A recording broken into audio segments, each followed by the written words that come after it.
es el Cordero, Cordero inmolado, su sangre en la cruz borró mi pecado. Todos se postrarán ante el Cordero y el León, todos se postrarán ante él.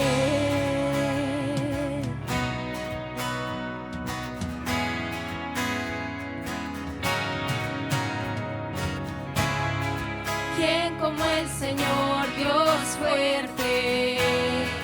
¿Quién como el Señor Dios fuerte? ¿Quién como el Señor Dios fuerte? ¿Quién como el Señor? Jesús, que su hora había llegado para que pasase de este mundo al Padre, como había amado a los suyos que estaban en el mundo, los amó hasta el fin. Y cuando cenaban, como el diablo ya había puesto en el corazón de Judas Iscariote, hijo de Simón, que le entregase, sabiendo Jesús que el Padre le había dado todas las cosas en las manos y que había salido de Dios y a Dios iba, se levantó de la cena y se quitó su manto y tomando una toalla se la ciñó. Luego puso agua en un lebrillo y comenzó a lavar los pies de los discípulos y a enjugarlos con la toalla con que estaba ceñido. Entonces vino a Simón Pedro y Pedro le dijo: Señor, ¿tú me lavas los pies? Respondió Jesús y le dijo: lo que yo hago tú no lo comprendes ahora, mas lo entenderás después. Pedro le dijo: no me lavarás los pies jamás.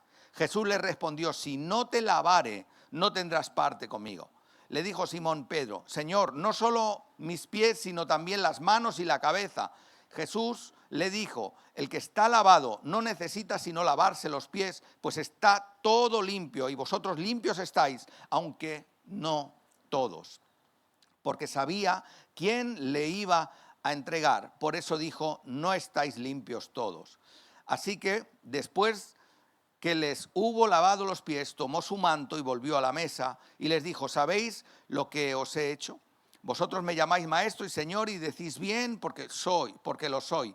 Pues si yo, el Señor y el Maestro, he lavado vuestros pies, vosotros también debéis lavaros los pies los unos a los otros. Porque ejemplo os he dado para que como yo os he hecho, vosotros también hagáis. De cierto os digo, el siervo no es mayor que su Señor, ni el enviado es mayor que el que le envió. Si sabéis estas cosas, bienaventurados seréis si las, ¿qué? Hiciereis. Amén. Hasta aquí. Este pasaje es ciertamente conocido, ¿verdad? Conocido por todos, pero no solo la universalidad de los creyentes, sino también los inconversos. ¿Cuántos han visto el cuadro de la última cena de Leonardo da Vinci? ¿Cuántos lo tienen aquí? Que lo puedes ver. ¿Cuántos lo han visto alguna vez? ¿Cuántos se acuerdan? ¿Sí? Lo tenéis. Bien. Ese cuadro refleja eso. Es más, refleja el momento en el que Cristo le dice a sus discípulos,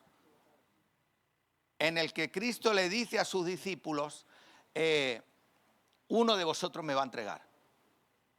Entonces, si miras la cara de los discípulos, te das cuenta de que están todos sorprendidos y algunos diciendo: ¿quién es? ¿Quién es? ¿Pero qué ha dicho? ¿Que uno de nosotros le va a entregar? ¿No? Bien, así pues, es una historia de sobras conocida. Y de esto quería hablaros hoy, de ese pasaje, de sobras conocido. Pero a ver qué podemos sacarle para enseñanza esta mañana. El verso 1, volvemos a leer, dice: antes de la fiesta de la Pascua, sabiendo Jesús que su hora había llegado para que pasase de este mundo al Padre, como había amado a los suyos que estaban en el mundo, los amó, ¿qué dice? Hasta el fin. Bueno, hace 2000 años, cuando se escribió la palabra del Señor, la Escritura, no existía el concepto de eternidad. Es más, matemáticamente no lo podían explicar de ninguna de las maneras. Dice, ¿qué era eso? Entonces, cuando hablaban acerca de temas como la eternidad, entonces la mayoría de ellos, con ese pensamiento que tenían, pensaban en Dios, el Dios eterno, es decir, un Dios que no tiene fin, que no se acaba, que es tan grande, que ocupa todo lugar, en todo espacio, en todo tiempo, en toda dimensión, más allá de lo que tú pudieras pensar. Y cuando está diciendo, los amó hasta el fin, Era como decir, mira, los amó más allá de los límites de la mente humana. Iba mucho más allá, más extenso, más largo, más allá. Dice, y eso es el amor de Dios, que no depende de lo que yo viva hoy, ni de lo que haga, ni de lo que sea, ni la muerte, ni la vida, ni los ángeles, las potestades, ninguna cosa creada, ni lo presente, ni lo porvenir, me puede separar del amor de Dios. Por eso dice, cuando los vio, los amó hasta el fin. ¿Sabes qué es?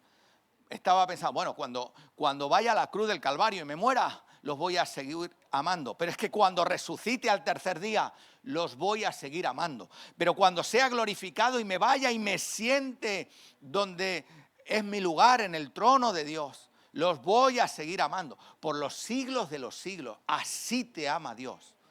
Un amor incondicional que no depende de lo que tú hagas, de lo que tú le entregues, de cómo tú vivas.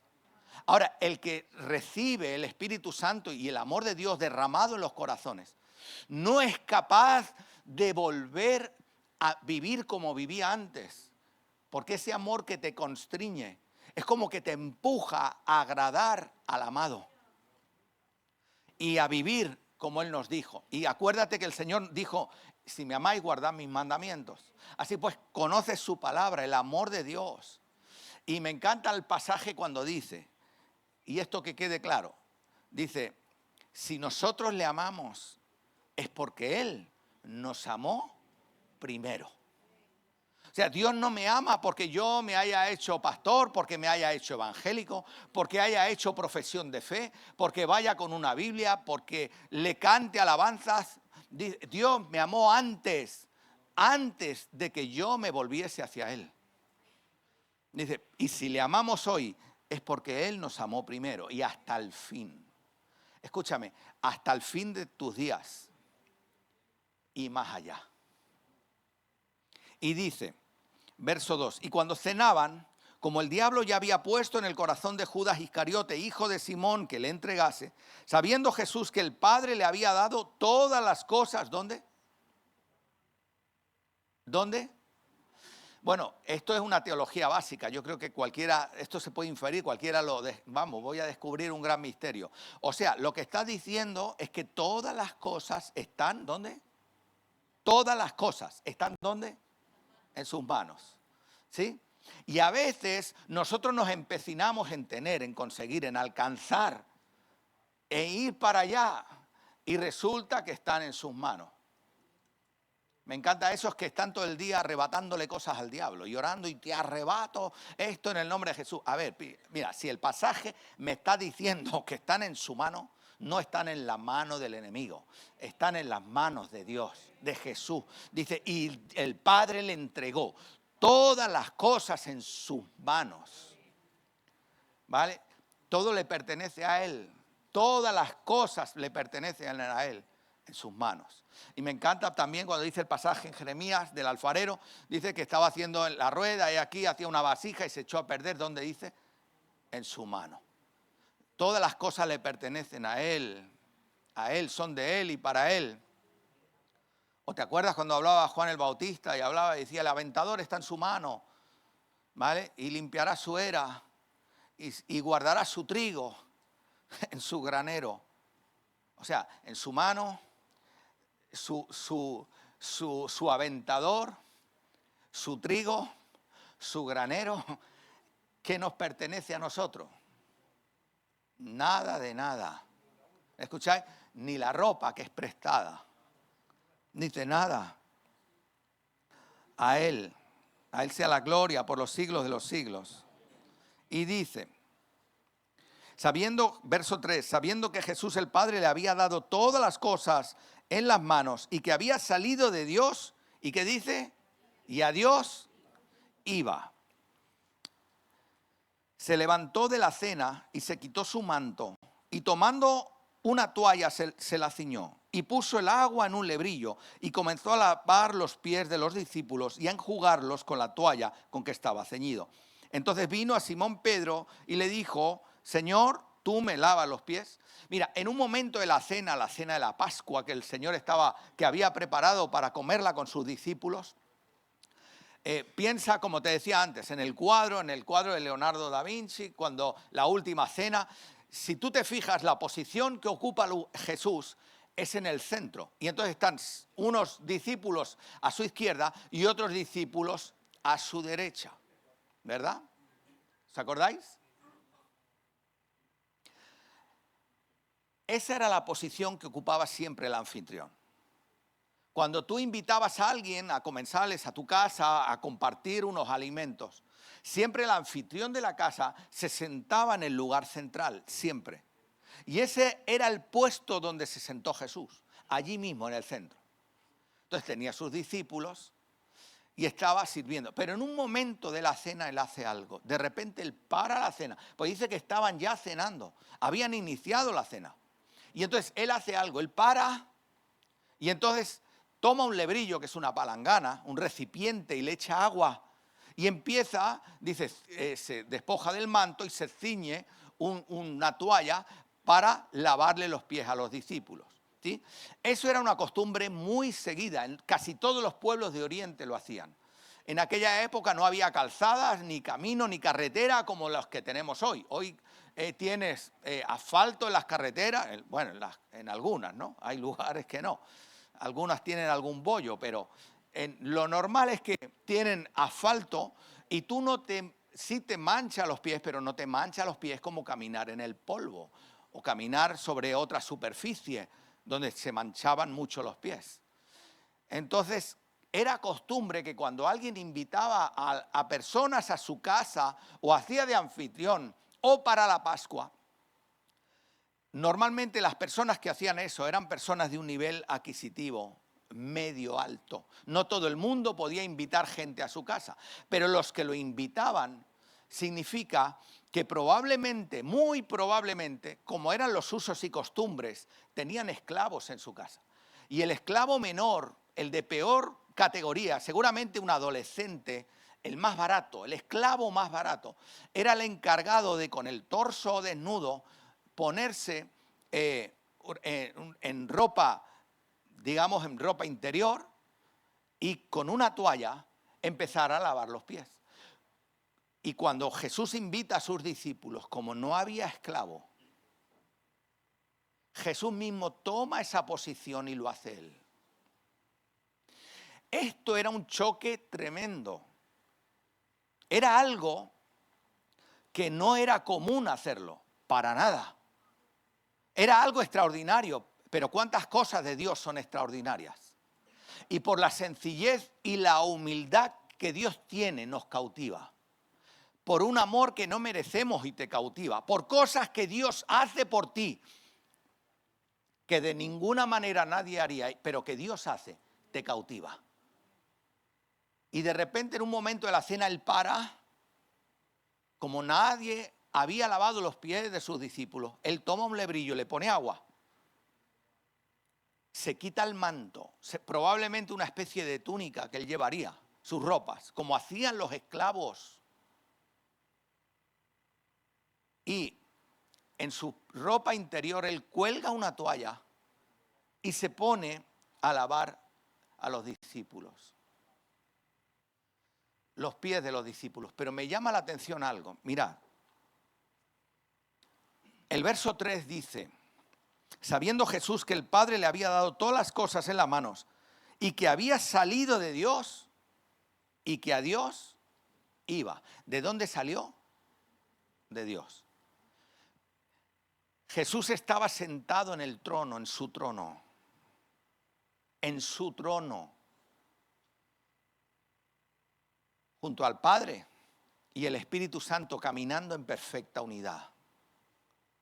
Pero de repente Jesús, cuando ve que la humanidad está perdida, Él se sale de su lugar de preferencia a la diestra del Padre y se encarna en un hombre para salvación de todos nosotros. Jesús en ese momento estaba sentado, no en el trono, pero sí en una mesa. Pero de repente paró todo Y él se sale de la mesa para humillarse hasta lo sumo. Lo mismo que hizo cuando estaba en el mismo trono de Dios. Y está diciendo el verso 3, de Dios salió, sabiendo que de Dios salió y que a Dios vuelve. Y de allí salió, se bajó.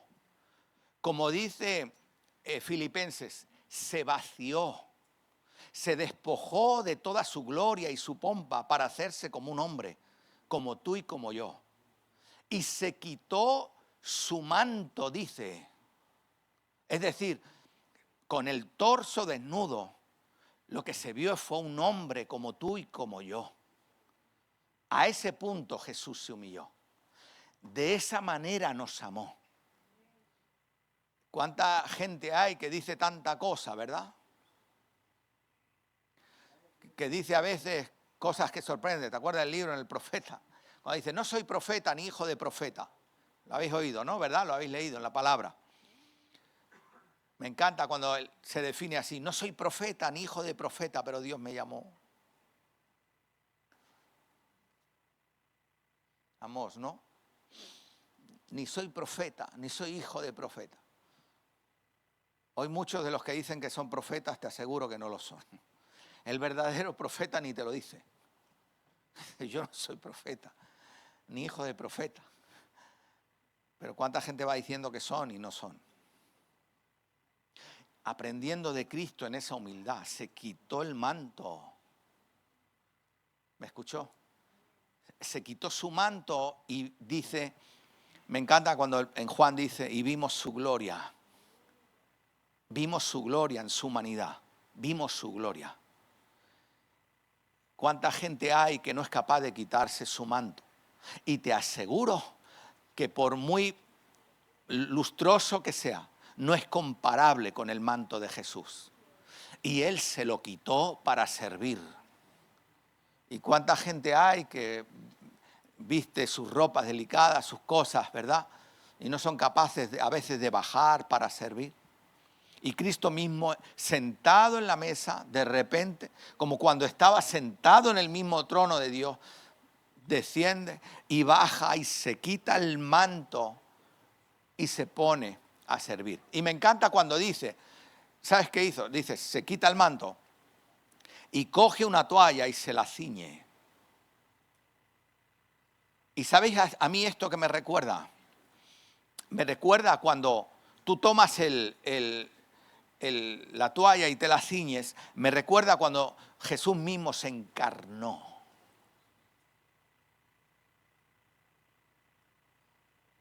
Es hacerte como tú y como yo. Se encarnó. Lo que le tocaba al esclavo más bajo, que era coger esa toalla y ceñírsela, lo hizo él. Dice, por amor. Así. Quitarse el manto y ponerse una toalla para lavar los pies. Eso es encarnarse. Y dice, verso 4, se levantó de la cena, se quitó su manto y tomando toalla se la ciñó. Y luego dice, luego puso agua en un lebrillo y comenzó a lavar los pies de los discípulos y a enjugarlos con la toalla con que estaba ceñido. Entonces vino a Simón Pedro y Pedro le dijo, Señor, ¿tú me lavas los pies? Respondió Jesús y le dijo, lo que yo hago tú no lo comprendes ahora, mas lo entenderás. ¿Qué dice?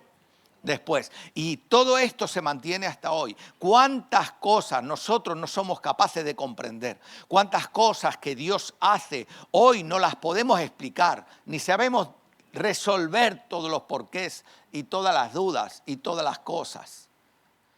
Sin saber. Y entonces Jesús le dice, mira, lo que yo estoy haciendo hoy tú no lo puedes comprender. Y de la misma manera que lo que Dios está haciendo en el corazón de muchos, hoy no lo podemos comprender. Hay cosas que le diríamos al Creador, ¿no? Señor, pero ¿quién se atreverá a decirle al que nos formó? Señor, esto no lo hagas así, hazlo de esta otra manera. ¿Cuántos se atreverán? ¿Cuántos se atreverán a decirle, Señor, suave, suave, que me duele un poco? ¿Cuántos se atreverán? ¿Cuántos se atreverán a decirle al Creador cómo tiene que hacer las cosas?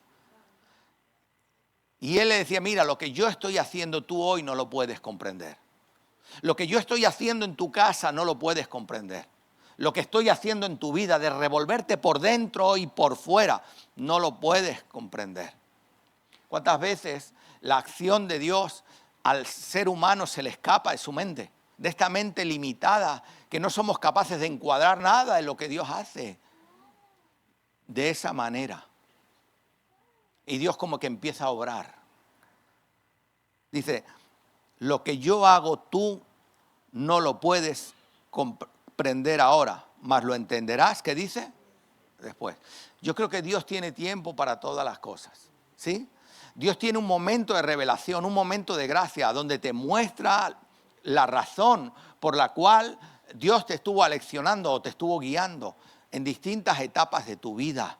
Dice, aunque tú ahora no lo entiendas, aunque ahora estés hecho un mar de dudas y a veces el temor te inunde, mantén tu confianza en aquel que todo lo puede.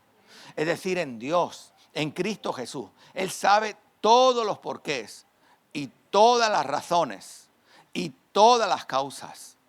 Todo el porqué. Dios sabe.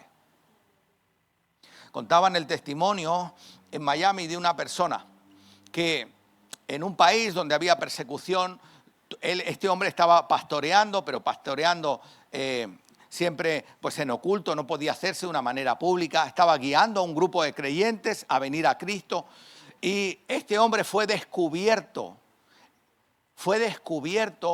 por la policía. Lo llevaron ante el juez y lo metieron preso por predicar el evangelio. Y él contaba en el testimonio, que fue la familia, fue la esposa a verle a la prisión. Y fue a verle. Y entonces estaban pendientes de la audiencia para ver si había gracia con él y lo soltaban. Y escúchame esto. Y toda la iglesia que quedó, la familia estaba orando por él para que lo soltaran. En una de las visitas vis a vis, cuando va la mujer a hablar con su marido que estaba preso, el pastor le dice esto. Le dice, sé que estáis orando por mí, pero yo os pido que cambiéis la oración.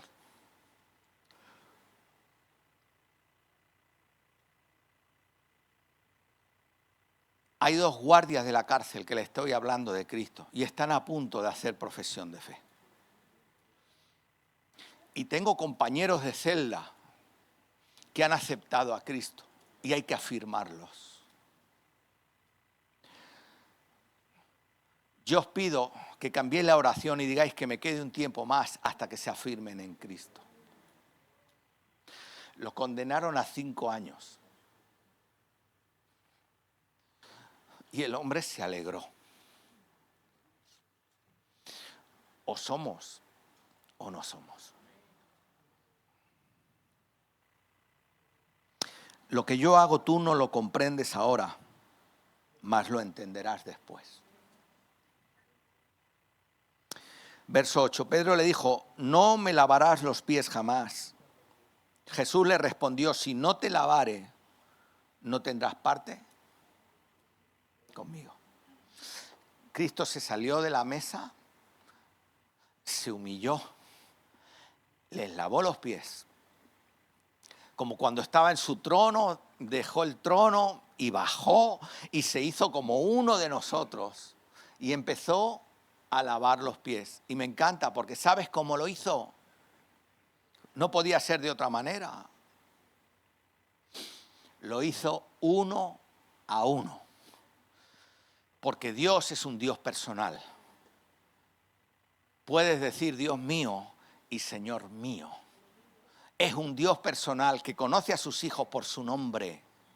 Él podía haber puesto una bañera y haberle dicho a todos, vengan todos, pongan los pies.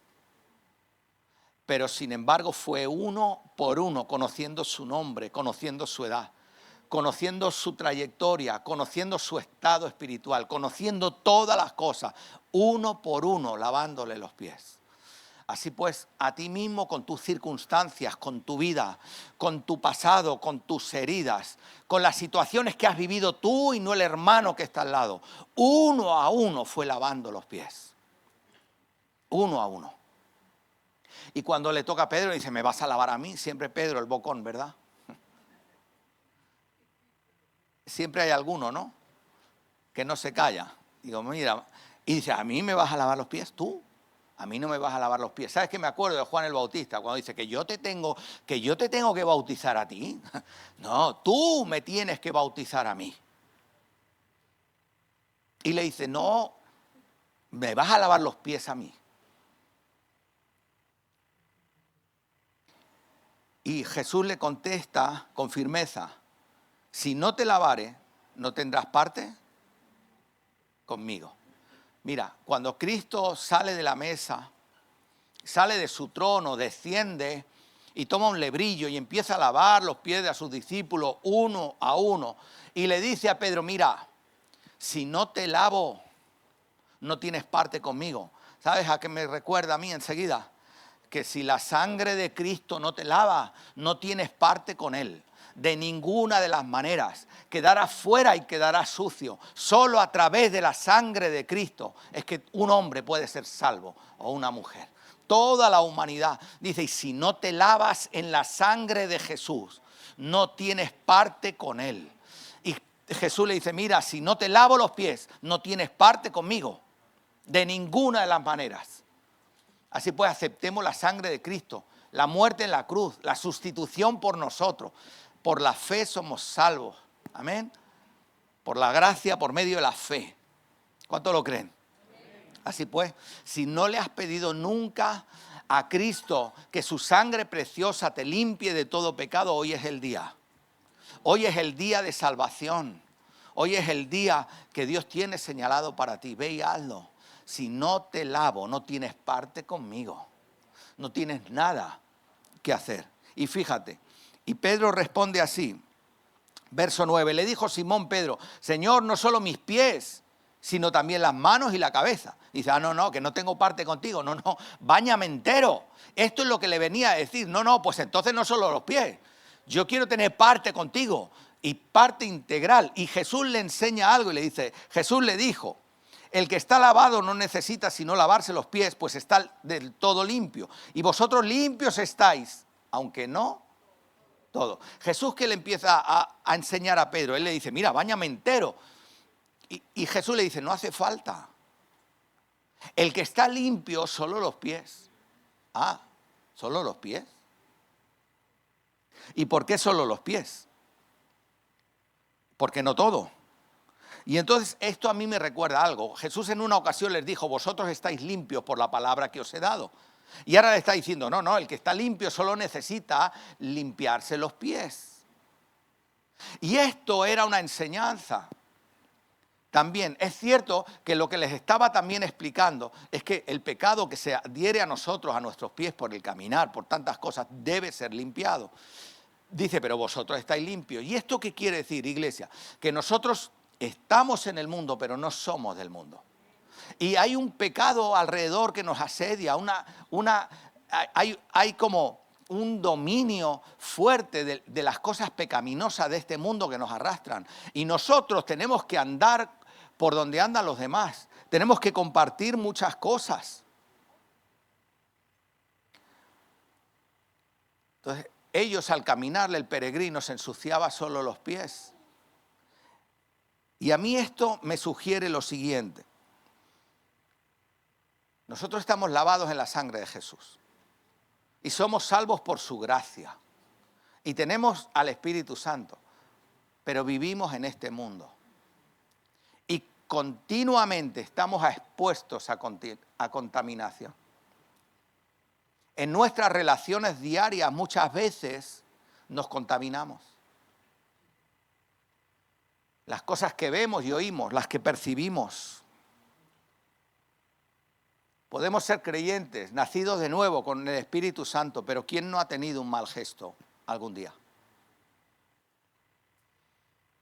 ¿Quién no ha tenido una mala conducta? ¿Quién no ha dicho una mala palabra? ¿Quién no ha tenido un momento de ira, de enojo, de contienda? ¿Quién no ha tenido un deseo impuro? ¿Quién no ha dicho una mentira de escape?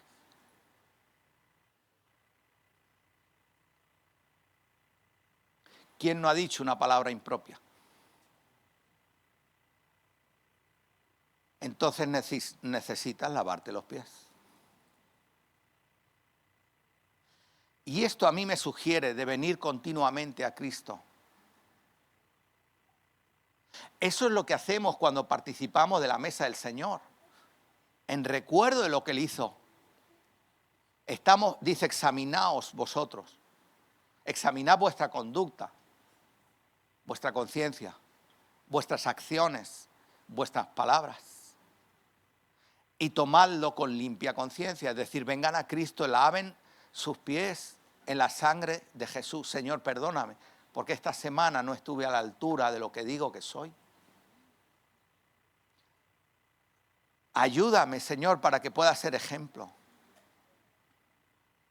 Que podamos venir delante del Señor con eso y pedirle, ¿no? Y dice, verso 11, porque sabía quién le iba a entregar cuando dijo, no todos estáis limpios. Por eso dijo, no estáis todos limpios. Así que después que les hubo lavado los pies, tomó su manto y volvió. ¿Qué dice? A ver, ¿qué hizo? Y después que les hubo lavado los pies, ¿qué hizo? ¿Qué hizo? Por orden, tomó su manto y ¿qué? Y se fue a la mesa otra vez. Él paró la cena, se bajó, tomó un lebrillo, lavó los pies, ¿verdad? Se había despojado de su manto y ahora cuando termina la obra de lavamiento que hace, toma su manto otra vez y se fue ¿a dónde? A la mesa. ¿Y qué? Y se sentó en el lugar del anfitrión. Eso es lo que hizo Cristo cuando consumó la obra en la cruz del Calvario, cuando hubo derramado hasta su última gota de sangre, tomó su manto y se fue al trono, al mismo trono de Dios. ¿Te acuerdas? Y dice la Biblia en Hechos, y cuando fue arrebatado a los cielos, que una nube le ocultó. Dice que los discípulos se quedaron viendo hacia el cielo, y entonces unos ángeles le dijeron, varones galileos, ¿qué hacéis mirando al cielo? Este mismo Jesús que habéis visto ir al cielo, así mismo vendrá a buscar a su iglesia.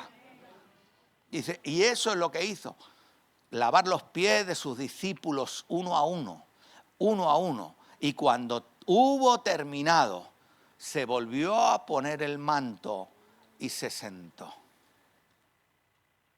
Está sentado a la diestra del Padre y nosotros sentados con Él, dice Efesios, en los lugares celestiales con Cristo. Fijaos, y me llamaba la atención esto, cómo Dios lo hacía. Verso 12, así que después de que les hubo lavado los pies, dice, tomó su manto, volvió a la mesa y les dijo, ¿sabéis lo que os he hecho? Verso 13, vosotros me llamáis maestro y señor y decís bien, porque lo soy. Pues si yo, el Señor y Maestro, he lavado vuestros pies, vosotros también debéis lavaros los pies los unos a los otros. Amén. Y ahora viene la pregunta del millón que los jóvenes que estuvieron ayer no pueden responder. ¿A cuánto les gusta que el pastor haga preguntas? ¿Así? ¿Y cuánto les gusta responderlas? A ver que levante la mano. Voy a deciros algo, pero esto no lo repitan ni lo hagan, ¿vale? Esto lo decía un profesor que yo tenía, que era el pobre, perdón, que era severo, parecía un nazi el tipo. Y entonces él decía esto no lo repita, ¿eh? Esto es como si abrir un paréntesis. Él decía, no hay preguntas tontas, hay tontos que preguntan. Y entonces, a ver quién hacía una pregunta al profesor, porque luego te iba a decir cualquier cosa. ¿No? Porque siempre decía, venga, pregunten, ¿no? Pregunten, no tengan vergüenza, si no hay preguntas tontas. Hay tontos que preguntan. Luego decía, pregunte. Y entonces todo el mundo, nadie preguntaba nada. ¿No? Entonces, ahora viene la pregunta. Verso 13. Vosotros me llamáis maestro y señor y decís bien, porque lo soy. Pues si yo, el Señor y el Maestro, he lavado vuestros pies, vosotros también debéis lavaros los pies los unos. ¿Y qué diferencia hay entre el 13 y el 14?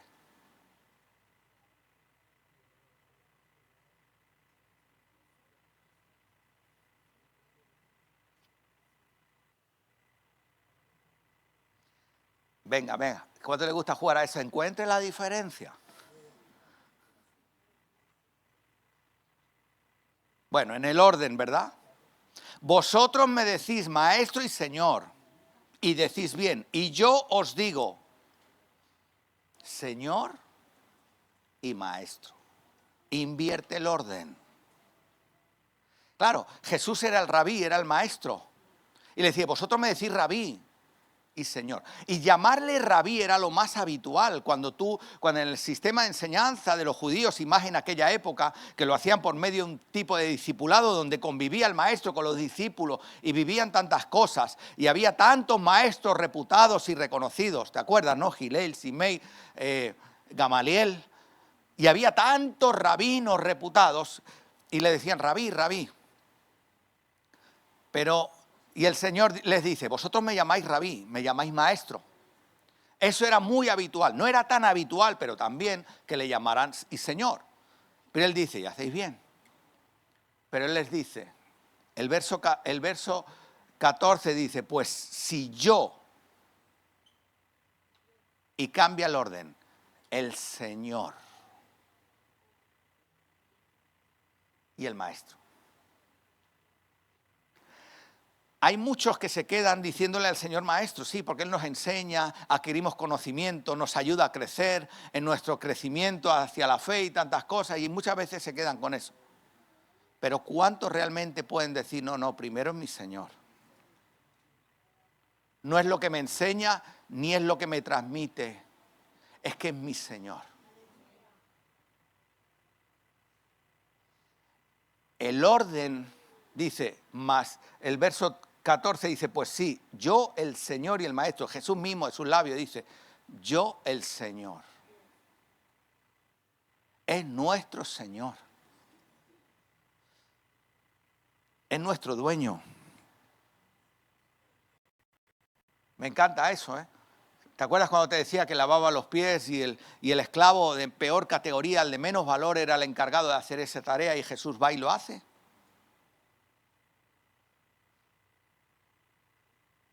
De humillarse de esa manera. Me acordaba cuando dice en Juan 15:15, ya no os llamaré siervos, no os llamaré esclavos, os llamaré amigos.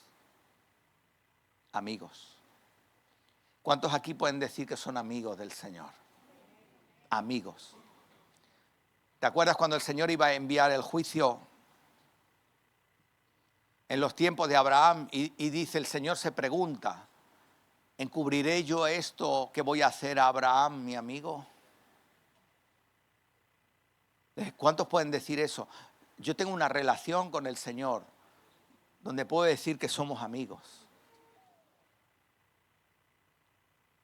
Que le comparto todas las cosas. Que estoy con Él, ¿no? Para su gloria, ¿no? ¿Cuántos dicen amén? Y luego dice, verso 16, de cierto os digo, amén, amén. El siervo no es mayor que su Señor, ni el enviado es mayor que el que lo envió. Si sabéis estas cosas, bienaventurados seréis. ¿Sí? Jesús empieza a darle una enseñanza sobre lo que es el servicio, pero poniéndose Él de ejemplo, diciendo, el mayor servirá al menor. Y entonces, ¿qué hemos venido a servir? Y es capaz de despojarse de todo por integrarse en medio de una sociedad corrompida, pero para salvarla. Y de alguna manera para identificarse con cada uno de nosotros. No hay nada de lo que pueda sufrir un ser humano, de los cantidades de miles de millones que ha habido en la tierra, de lo que Jesús no pueda identificarse. Y no hay nada por lo que tú pases que Jesús no se pueda identificar. De tal manera se encarnó en medio nuestro, de tal manera, como uno de nosotros igual. Y dice, así nos ama, ¿no? ¿Cuántos lo creen? Que así mismo nos ama, de esa manera. ¿Cuánto le gustaría aprender a servir así? Servir de esa misma manera, con esa gracia, ¿no? Y que Dios añada gracia sobre gracia. No quisiera alargarme más. Solo quería compartir esto esta mañana y orar. Y que el Señor pueda poner en nosotros ese sentir. Dice, el mismo sentir que hubo en Cristo Jesús, el cual se despojó de todo para hacerse semejante a los hombres y obediente hasta la muerte y la muerte de cruz. Ese es el ejemplo que nos dio. Ese es el Dios al que nosotros servimos, al que nosotros seguimos. Y cuando te hablaba del pastor ese, que lo condenaron 5 años, siempre me acuerdo, cuando oigo estos testimonios del pasaje de Hebreos, cuando dice, Dios no se avergüenza en llamarse Dios de ellos. Porque realmente entendieron que estábamos aquí para servir. Entonces, cualquiera que sea la circunstancia, dice, para servir. Amén. Y aquel que dio su vida en rescate por todos nosotros. Él viene con poder, todo reino lo verá. Cadenas romperá y todos le adorarán. ¿Quién como el Señor Dios fuerte? Él es el león, león de Judá. Él tiene el poder para liberar. Todos se postrarán ante Él. Él es el Cordero, Cordero inmolado. Su sangre en la cruz borró mi pecado. Todos se postrarán ante el Cordero y el León. Todos se postrarán